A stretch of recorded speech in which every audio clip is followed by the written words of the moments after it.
ஒரு வயதான கழுகு கூறியதாவது, இந்த 4 பாடங்கள் உங்களை எந்த பெரிய ஆபத்திலிருந்தும் காப்பாற்றும். அன்பார்ந்த பார்வையாளர்களே, பழங்காலத்தில் ஒரு ராஜ்யத்தில் நகரத்துக்கு வெளியே ஒரு கசாப்பு வாழ்ந்து வந்தான்.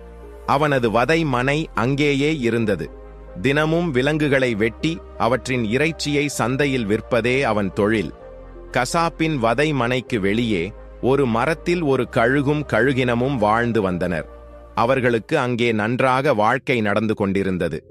வயிறு நிரம்ப உணவும் கிடைத்துக் கொண்டிருந்தது. கழுகும் அதன் மனைவியும் அந்த இடத்தை விட்டு வேறெங்கும் செல்லாது.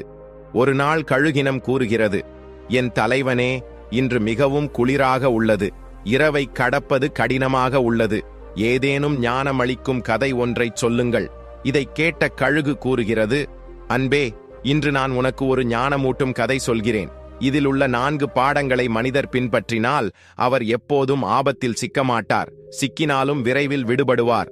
கழுகு தொடர்கிறது, எனக்கு உன்னை மனம் கொள்ளும் முன் இந்த மரத்தில் நான் தனியாக வாழ்ந்தேன். அப்போது இந்த கதையை ராஜாவிடமிருந்து கேட்டு கண்ணால் கண்டேன்.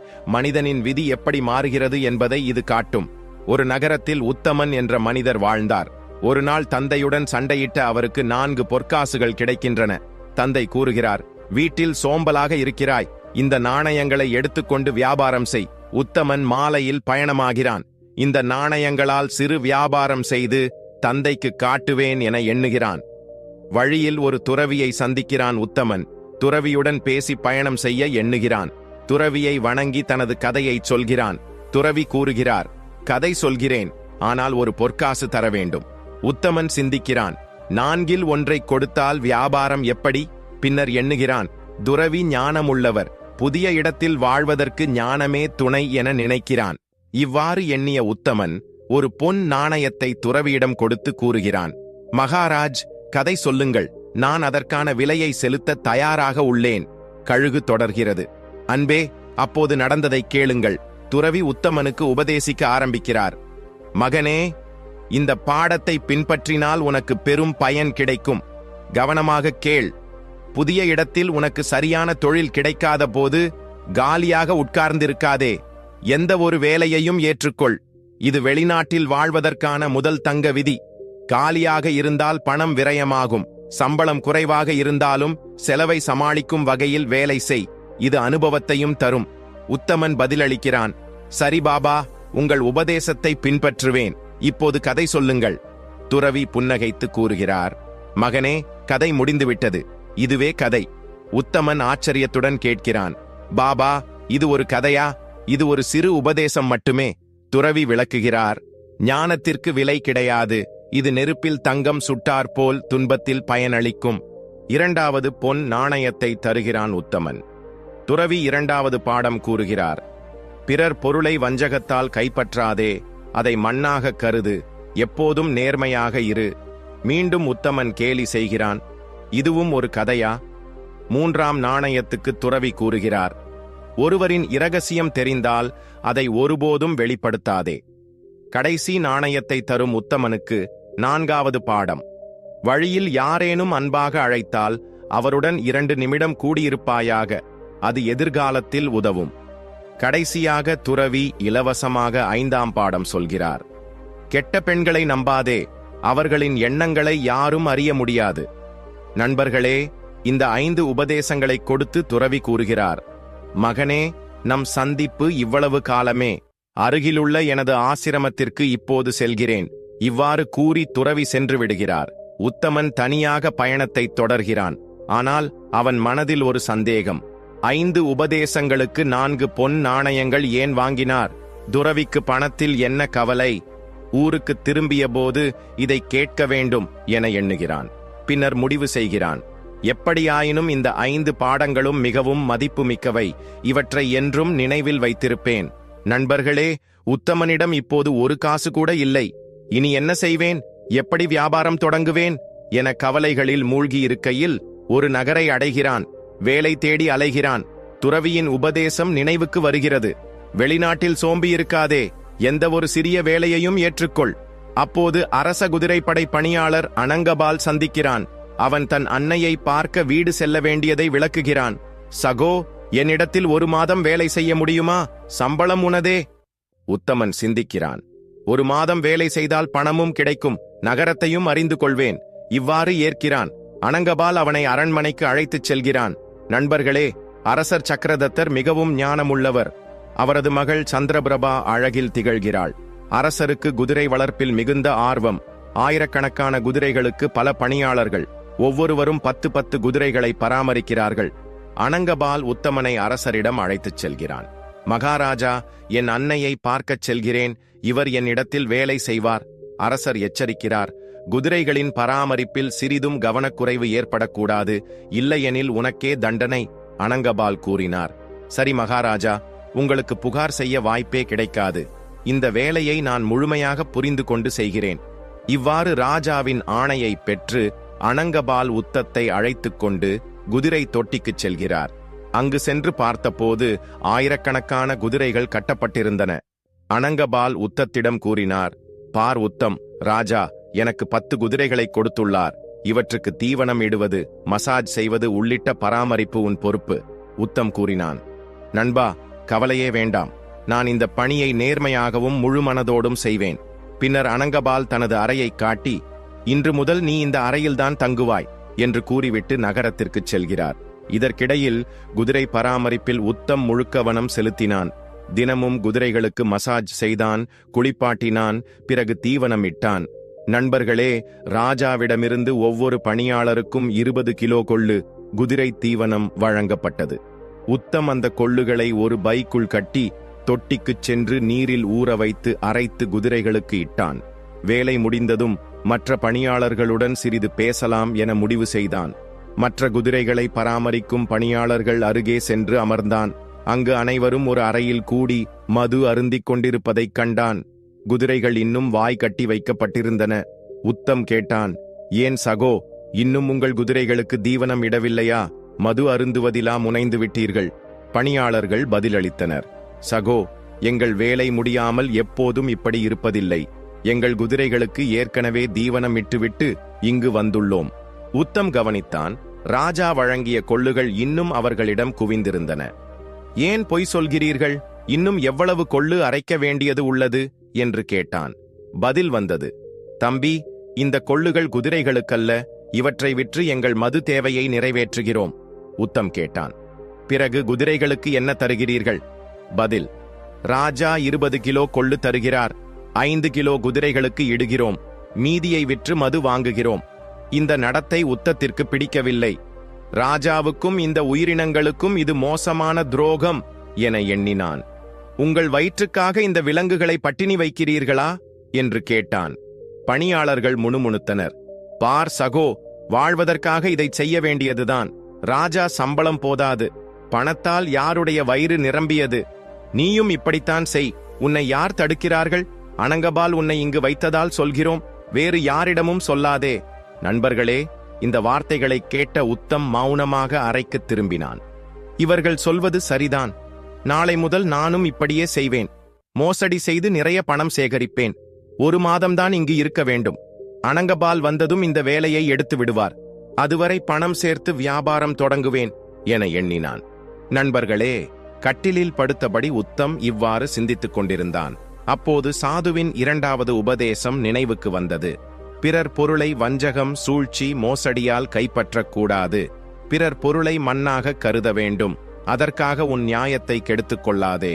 இந்த வார்த்தைகள் நினைவு வரவே உத்தத்தின் எண்ணம் மாறியது. நான் பட்டினி கிடப்பேன், ஆனால் இந்த பாவப் பணத்தை ஒருபோதும் உண்ணமாட்டேன் என முடிவு செய்தான். நண்பர்களே, அன்று முதல் உத்தம் முழு நேர்மையுடன் குதிரைகளுக்கு உணவளித்து கவனமாக பராமரித்து வந்தான். 1 மாதத்திற்குள் அவனுடைய 10 குதிரைகளும் செழிப்பாகவும் ஆரோக்கியமாகவும் காணப்பட்டன. மற்ற பணியாளர்கள் தீவனத்தை திருடி குதிரைகளுக்கு குறைவாக உணவளித்ததால் அவற்றின் குதிரைகள் வலுவிழந்தன. ஒரு நாள் அரண்மனையில் ராஜா தன் மந்திரியிடம் கூறினார்.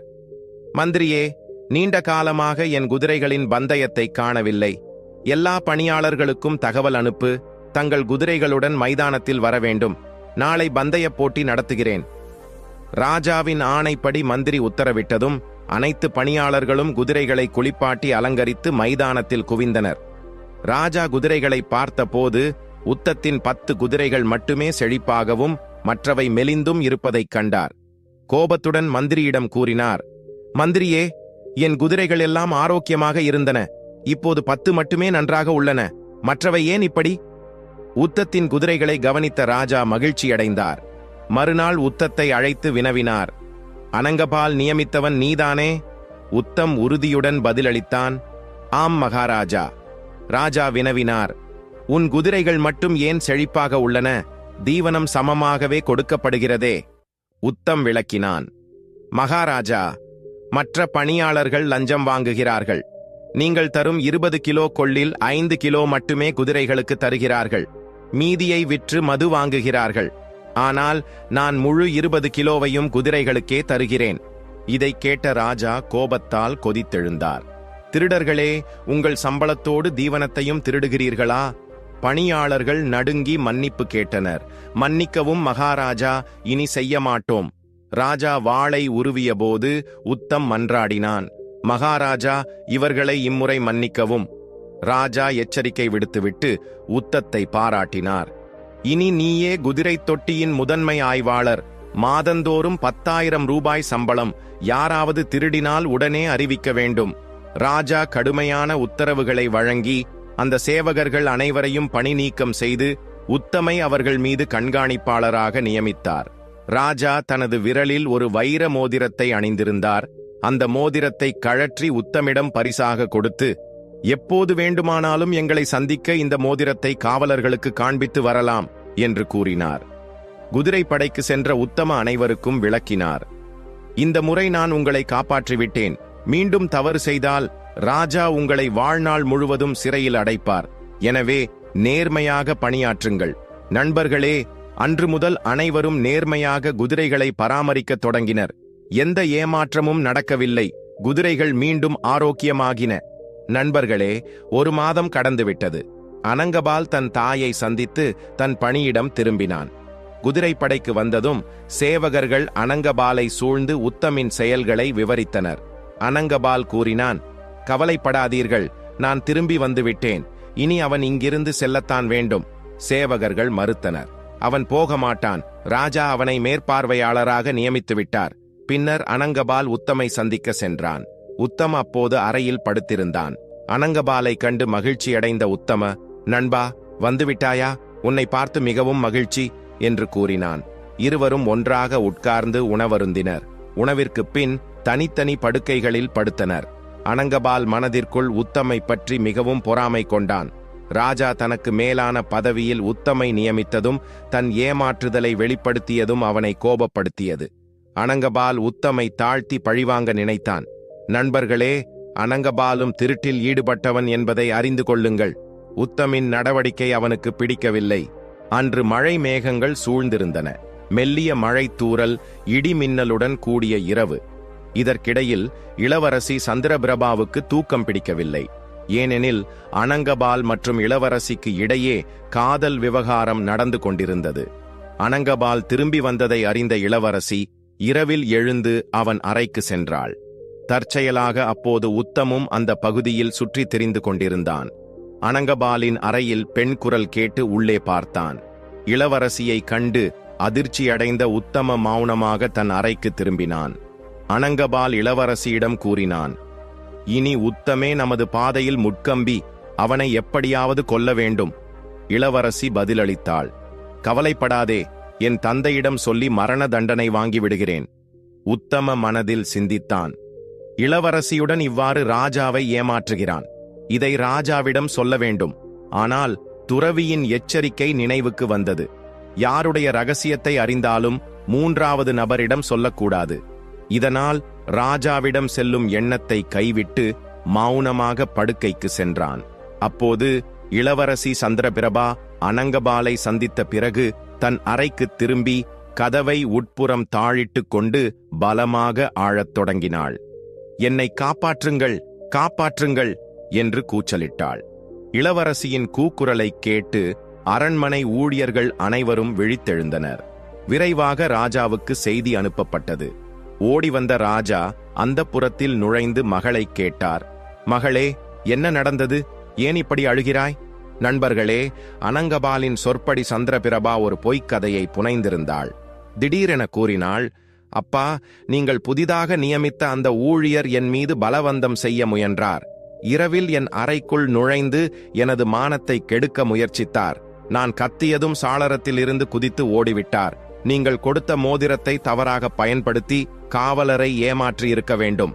இதை கேட்ட ராஜா கோபத்தால் கொதித்தார். கவலைப்படாதே மகளே, அந்த கயவனை இப்போதே வரவழைத்து தண்டிக்கிறேன் என்றார்.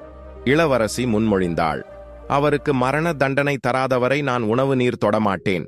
ராஜா உறுதியாக கூறினார், நாளைக்கே அவனுக்கு மரண தண்டனை வழங்குகிறேன். இளவரசி மனதிற்குள் மகிழ்ச்சியடைந்தாள். என் திட்டம் வெற்றி பெற்றுவிட்டது என்று எண்ணியபடி அமைதியாக படுக்கை சேர்ந்தாள். ராஜா தன் அறைக்கு திரும்பினாலும் தூக்கம் வரவில்லை. நாளை காலையில் உத்தமுக்கு மரண தண்டனை வழங்குவேன் என்று எண்ணினார். ஆனால் திடீரென ஒரு சந்தேகம். நீதிமன்றத்தில் காரணம் கேட்டால் என்ன பதில் சொல்வேன்? மகளின் மானத்தை பற்றி பேசினால் என் மரியாதைக்கே கேடு வரும். பிறகு ஒரு யோசனை தோன்றியது. சட்டப்படி தண்டிக்காமல் ரகசியமாக கொல்லலாம். டோங்கர் என்ற கசாயியை நினைவு கூர்ந்தார். இவனை கொண்டு கொல்லச் சொல்வேன் என்று முடிவு செய்து தூங்கினார். மறுநாள் காலை ராஜா நகரத்திற்கு வெளியே உள்ள டோங்கரின் இறைச்சிக் கடைக்குச் சென்றார். ராஜாவைக் கண்ட கசாயி பயந்து நடுங்கினான். மகாராஜா, தாங்கள் ஏன் இங்கு வந்தீர்கள்? ராஜா கட்டளையிட்டார். ஒரு மனிதனை உன்னிடம் அனுப்புகிறேன். அவனை கொன்று தலையை தனியாக பைக்குள் போடு. இந்த விஷயம் யாருக்கும் தெரியக்கூடாது. கசாயி பதறினான். இது என்ன பேச்சு? ராஜா மிரட்டினார். இந்த வேலையை செய்யாவிட்டால் உன் குடும்பத்தையும் சிறையில் தள்ளுவேன். பயந்த கசாயி சரணடைந்தான். உங்கள் கட்டளைப்படியே செய்கிறேன். நண்பர்களே, ராஜா அரண்மனை திரும்பி உத்தமை அழைத்து கூறினார், ஒரு முக்கியமான பணியை நம்பிக்கையுடன் உனக்கு ஒப்படைக்கிறேன். உத்தமன் கேட்டான், என்ன ஆணை மகாராஜா? உத்தமா, இப்போதே கசாயியிடம் ஒரு முக்கியமான பொருளை ரகசியமாக பெற்று வர வேண்டும். இந்த வேலை யாருக்கும் தெரியாமல் செய்யப்பட வேண்டும். உத்தமன், உங்கள் ஆணைப்படி மகாராஜா என்று கூறி உடனே புறப்பட்டான். நண்பர்களே, வழியில் உத்தமன் சிந்தித்தான், ராஜா, இவ்வளவு அவசர வேலை எது? என்னைத்தான் இந்த பணிக்கு தேர்ந்தெடுத்திருக்கிறார். நகர எல்லையை தாண்டிய போது ஒரு குடிசை அருகே சாதுக்கள் கீர்த்தனை பாடிக்கொண்டிருப்பதை கண்டான். ஒரு சாது அவனை அழைத்து, குழந்தாய், சற்று நேரம் இங்கே அமர்ந்து பகவானை துதிப்போம் என்றார். உத்தமன் மறுத்தான். மன்னிக்கவும், அவசர வேலை உள்ளது. திடீரென சாதுவின் 4வது உபதேசம் நினைவுக்கு வந்தது. எவ்வளவு அவசரமாயினும் 2 நிமிடம் அமர வேண்டும். உடனே உத்தமன் கீர்த்தனையில் சேர்ந்தான். இதற்கிடையில் அனங்கபால் ராஜா உத்தமை ஏன் அழைத்தார் என சந்தேகித்துக் கொண்டிருந்தான். ராஜா அவனை கண்ணாடி வழியே பார்த்து அழைத்து ஆணையிட்டார். கசாயியிடமிருந்து ஒரு பொருளை பெற்று இளவரசி அறையில் வைக்க வேண்டும். பையை திறக்காதே. அனங்கபால், ஆணைப்படி என்று புறப்பட்டான். நண்பர்களே, உத்தமன் கீர்த்தனையில் ஈடுபட்டிருக்க அனங்கபால் கசாயியிடம் சென்றான். கசாயி அவனை உள்ளே அழைத்து, அலமாரியில் ராஜா வாங்கிய பொருள் உள்ளது என்றான். அனங்கபால் அலமாரி திறந்தவுடன் கசாயி வாளால் அவன் தலையை துண்டித்து பையில் போட்டான். உடலை பறவைகளுக்கு எறிந்தான். இதற்கிடையே உத்தமன் கீர்த்தனை முடித்து புறப்பட்டான். கசாயி அடுத்த நபருக்காக காத்திருந்தான். நண்பர்களே, அனங்கபாலின் தலைப்பையில் மூடப்பட்டு ராஜகுமாரி அறைக்கு அனுப்பப்படுகிறது. உத்தமன் தப்பிப்பதும் அனங்கபாலின் மரணமும் ராஜாவின் சூழ்ச்சியை வெளிப்படுத்துகின்றன. கதை இங்கு ஒரு முக்கிய திருப்பத்தை அடைகிறது. நண்பர்களே, உத்தமன் திடீரென நினைவுக்கு வந்தான். ராஜா என்னை கசாயியிடம் அனுப்பியிருந்தார். அவசரமாக கசாயியின் வீட்டை நோக்கி ஓடினான். விரைவில் அங்கு சென்றடைந்து கேட்டான், மகாராஜா அனுப்பியவன் எதையாவது கொடுக்க வேண்டுமா? கசாயி பையை எடுத்து நீட்டினான். இதை வழியில் திறக்காதே, ராஜா உன்னை தூக்கிலேற்றுவார். உத்தமன் அந்த பையுடன் அரண்மனை திரும்பினான். ராஜாவும் இளவரசியும் ஒரே அறையில் இருந்தனர். ராஜா கூறிக்கொண்டிருந்தார், மகளே, உத்தமனின் வாழ்க்கை இன்று முடிந்துவிடும். அனங்கபால் அவன் தலையுடன் வருவான். அதே நேரம் உத்தமன் அறைக்குள் நுழைந்தான். அவனை உயிருடன் கண்ட இருவரும் அதிர்ச்சியில் மூழ்கினர். நீ எப்படி இங்கு? உத்தமன் பதிலளித்தான், நீங்களே அனுப்பினீர்களே. கசாயி கொடுத்ததை கொண்டு வந்திருக்கிறேன். இப்போதே திறந்து காட்டுகிறேன். பையை திறந்தவுடன் அனங்கபாலின் துண்டிக்கப்பட்ட தலையை கண்டு அனைவரும் அலறினர். ராஜா விஷயத்தை உணர்ந்தார். கசாயி தவறானவனை கொன்றுவிட்டான். உத்தமன் கண்ணீர் மல்க கேட்டான், ஏன் அனங்கபாலை கொன்றீர்கள்? இளவரசி தலையை கட்டிக்கொண்டு அழுதாள். என் அன்பே, உன்னை காப்பாற்ற நான் உத்தமன் மேல் பழி சுமத்தினேன். ஆனால் அது உனக்கே மரணமாக மாறிவிட்டது. ராஜா சீறினார். மகளே, உண்மையை சொல், இது உன் சூழ்ச்சியா? வாளை உருவினார். பயந்த இளவரசி உண்மையை வெளிப்படுத்தினாள். ராஜா தலையை பிடித்து அமர்ந்தார். நான் என்ன செய்து கொண்டிருந்தேன்? கண்கள் விரிந்து நின்றன. வானத்தில் இருள் சூழ்ந்தது போன்ற உணர்வு. நண்பர்களே, நான் ஒரு குற்றமற்ற மனிதனை என் தவறான மகளின் சொல்லுக்கு இணங்க கொலை செய்யும் நிலையில் இருந்தேன். கடவுளே, நீங்கள் என்னை காப்பாற்றினீர்கள், என்னை மன்னியுங்கள். நண்பர்களே, இங்கு இராஜகுமாரி பார்த்தாள். ராஜா என்னை உயிருடன் விடமாட்டார் என்று உடனே வாளை எடுத்து தன் வயிற்றில் குத்திக்கொண்டு சாகும் தருவாயில் சொன்னாள். அப்பா, என்னை மன்னித்துவிடு. நான் ஒரு குற்றமற்ற மனிதனின் உயிரை எடுக்க முயன்றேன். கடவுள் என்னை என் செயல்களுக்கு தண்டனை அளித்துவிட்டார். என் காதலனை என்னிடமிருந்து பறித்துவிட்டார். இவ்வாறு சொல்லிக்கொண்டே இராஜகுமாரி உயிர் துறந்தாள். நண்பர்களே, அந்த சம்பவத்தால் ராஜாவுக்கு வைராக்கியம் ஏற்பட்டது. மறுநாள் ராஜா தனது குற்றத்தை அரசவையில் ஒப்புக்கொண்டு, நான் எனது இந்த அரச பதவியை துறக்கிறேன். நான் உங்கள் ராஜா என்று அழைக்கப்பட தகுதியானவன் அல்ல. எனவே எனது இடத்தில் எனது பணியாளர் உத்தமனை இங்குள்ள ராஜாவாக நியமிக்கிறேன் என்று கூறினார். ராஜாவின் முடிவை கேட்டு அனைவரும் அதிர்ச்சியடைந்தனர். அனைவரும் சேர்ந்து ராஜாவை மாற்ற முயன்றனர். ஆனால் ராஜா தனது முடிவில் உறுதியாக இருந்தார். உத்தமனுக்கு அரியாசனத்தை ஒப்படைத்துவிட்டு காட்டுக்கு பக்தி செய்ய சென்று விட்டார். அனைவரும் உத்தமனை தங்கள் ராஜாவாக ஏற்றுக்கொண்டனர். புதிய ராஜாவாக உத்தமன் மிகத் திறம்பட ஆட்சியை நடத்தினான் என்பார்கள். விதியில் ராஜ்யம் எழுதப்பட்டிருந்தால் வேற்று நாட்டில் சென்றும் நீ ராஜாவாகி விடுவாய். கழுகு சொல்லிற்று, அன்பே கழுகி, இதுதான் அந்த ராஜாவின் கதை. கடவுளின் நீதி நடைபெறுவதை நான் கண்ணாரக் கண்டேன். தீயவர்களுக்கு தண்டனை கிடைப்பதை கண்ணாரக் கண்டேன். அகாரணமாக யார் மேலும் குறை சொல்லக்கூடாது. இல்லையெனில் கடவுளின் தண்டம் திரும்பி வந்துவிடும். நண்பர்களே, உத்தமன் ராஜாவானான். ஆனால் அவன் மனதில் ஒரு சந்தேகம் சுழன்று கொண்டிருந்தது. துறவி மகாராஜ் சொன்ன 5 வார்த்தைகள்தான் என் உயிரை காப்பாற்றியது. மேலும் என்னை இங்கு ராஜாவாக்கியது. நான் அவரை சந்திக்க வேண்டும். இவ்வாறு முடிவு செய்து ராஜா உத்தமச்சந்திரன் மரியாதையுடன் துறவியை சந்திக்க ஆசிரமத்திற்கு பரிசுகளுடன் சென்று வணங்கினான்.